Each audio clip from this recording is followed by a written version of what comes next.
Welcome, dear students, back to a very interesting class of Hopkins' theory of inscape and in stress. And we've already started the works of Hopkins, Gerard Manley Hopkins. And I just, in my last class, I have discussed already about inscape, what exactly inscape meant.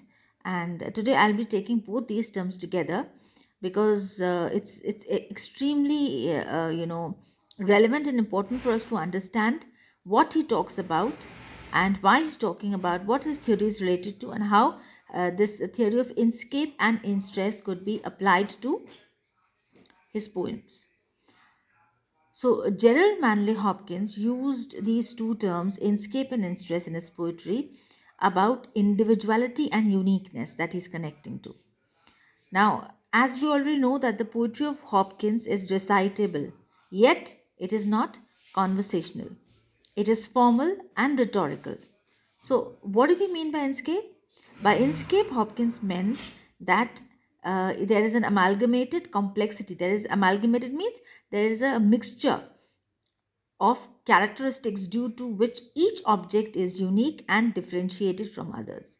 Now when what happens when we have like take for example, if you can take the colors, we have seven colors make a beautiful rainbow. So how could we give the name rainbow?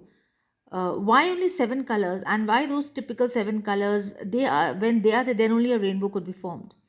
So it is the best example of inscape because the all the colors are opposite to each other. They have their unique individuality, but when they are amalgamated, when they are mixed up together, then they form a different and a unique pattern, and which could be given any name.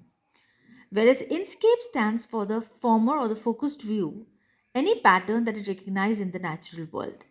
But just like the Catholic philosophers, Hopkins also believed that there is an outer world which man is not aware of, doesn't know about it. Man is in the present sense of the world which is realistic.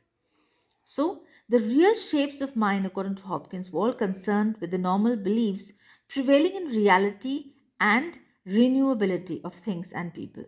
So, he did not try to turn nature into a system of symbols, rendering the real world spirit. Now, when we talk about inscape, the concept of inscape shows the characteristics of romantic and pre romantic idea, sharing with the spots of time of Wordsworth and moments of Emerson. However, inscape is fundamentally religious because, according to Hopkins, the inscape of a thing show us how God has created it.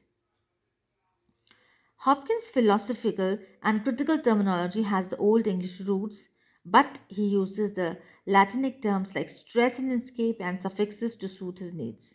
Wherever he explains his words, their practicability, details, and compactness becomes clear and obvious. He intended to restore the power of the English language that is used to have once. That this is the reason why his poetry resumes English music lines, whereas grammar sequence got interrupted. Too many Hopkins seems to be reaching back when in reality he meant to reach forward to English poetry. So in Escape and in Stress, basically, Hopkins wrote his poems for the ideal audience, which it seemed did not exist in his days. And in fact, the words and phrases and the local excitement in his poems often pull us away from the poem. The real meaning often is poised over the text, that is a linguistic surface. Hopkins' place in the poetic line is very important and reaches from the Romantic poets, Wordsworth and Keats, through Tennyson and other pre-Raphaelites and Yeats in the Symbolist, and finally cover the Imagist and the Ezra Pound of the early modernist movements.